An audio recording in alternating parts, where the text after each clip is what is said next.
Herkese merhabalar. En lezzetli, en güncel haliyle muhteşem bir tiramisu tarifim var. Bunun için 1 litre sütü tencereme aldım.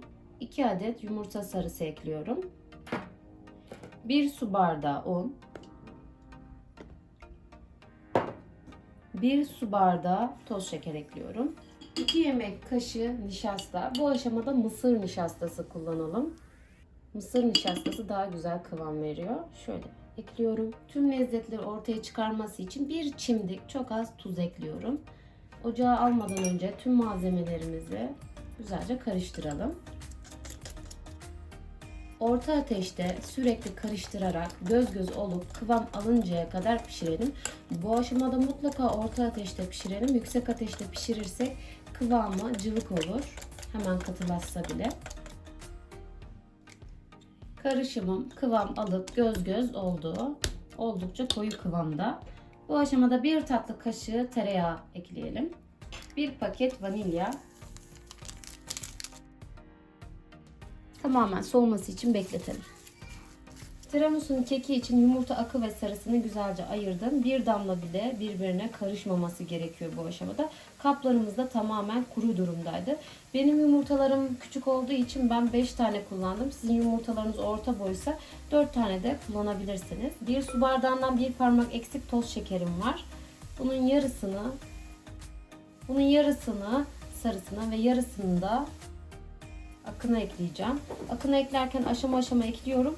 Ayrıca bir çimdik tuz ekliyorum akına. Şöyle bir çimdik tuz ekleyelim. İlk olarak akını tıraş köpüğü kıvamına gelinceye kadar çırpacağım. Köpürmeye başladı. Aşama aşama toz şekerini ekleyelim. Yumurta akı, tıraş köpüğü formunda şu an. Hazır. Aynı şekilde yumurta sarılarını da çırpıyorum. Yumurta sarısını rengi açılana kadar çırptım. Yarım çay bardağı sıcak su ekliyorum. Hızlıca karıştıralım. 2 yemek kaşığı kakao ekliyorum. 1 su bardağı un. 1 paket kabartma tozu ve 1 paket vanilya ekleyelim. Malzemeleri karıştırıyorum. Karışımın içerisine yumurta akından aşama aşama ekleyerek güzelce yedirelim.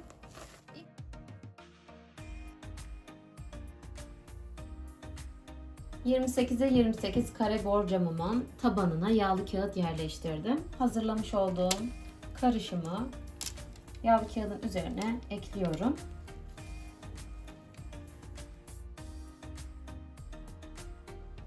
Harcımızı yayalım. Önceden ısıtılmış 175 derecede kontrol şekilde 25-30 dakika pişirelim.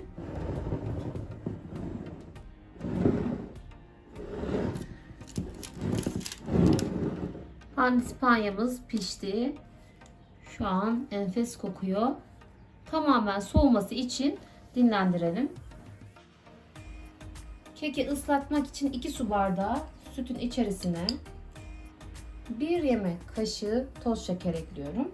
2 yemek kaşığı granül kahve ekliyorum. Güzelce açalım. Karışımımız hazır. Kremamız soğudu. Üzerindeki streç filmi alıyorum.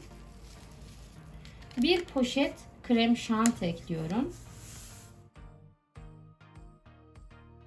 300 gram labne peyniri ekleyelim. Bu aşamada labne peynirinin sulu tarafını kesinlikle eklemiyorum. Mikserle pürüzsüz bir kıvam elde edinceye kadar çırpalım.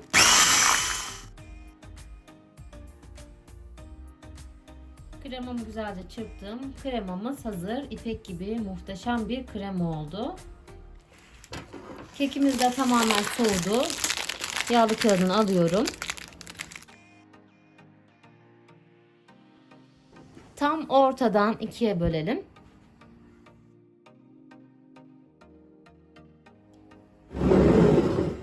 Kekimizi hazırladığımız borcamın tabanına kekimizin yarısını ekliyorum. Hazırlamış olduğumuz karışımla kekimizi ıslatalım. Bu aşamada yarısını kullanacağım. Aynı şekilde kremamızın da yarısını ekleyelim.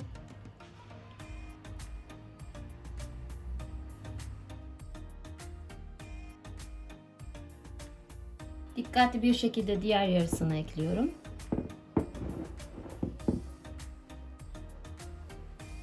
Yine aynı şekilde ıslatalım.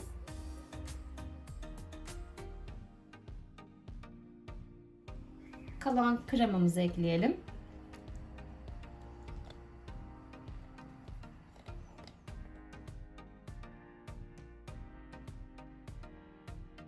Tiramisu'yu hazırladım. Üzerine olmazsa olmazı kakao serpiyorum.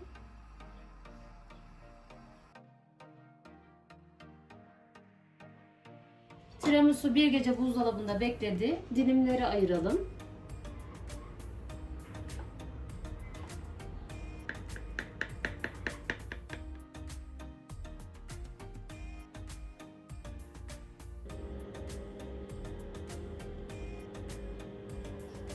Kıvamı, lezzeti muhteşem. Bu tarifi sevdiklerinize gönül rahatlığıyla yapabilirsiniz. Dışarıda yediklerinizden farksız, hatta çok daha lezzetli, muhteşem bir tarif.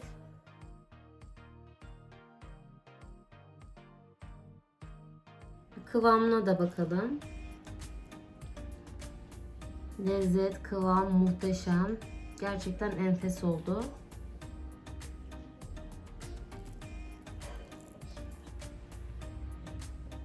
Kanalıma abone olup videolarımı beğenmeyi unutmayın lütfen. Yepyeni ve lezzetli tariflerde görüşmek üzere. Hoşça kalın.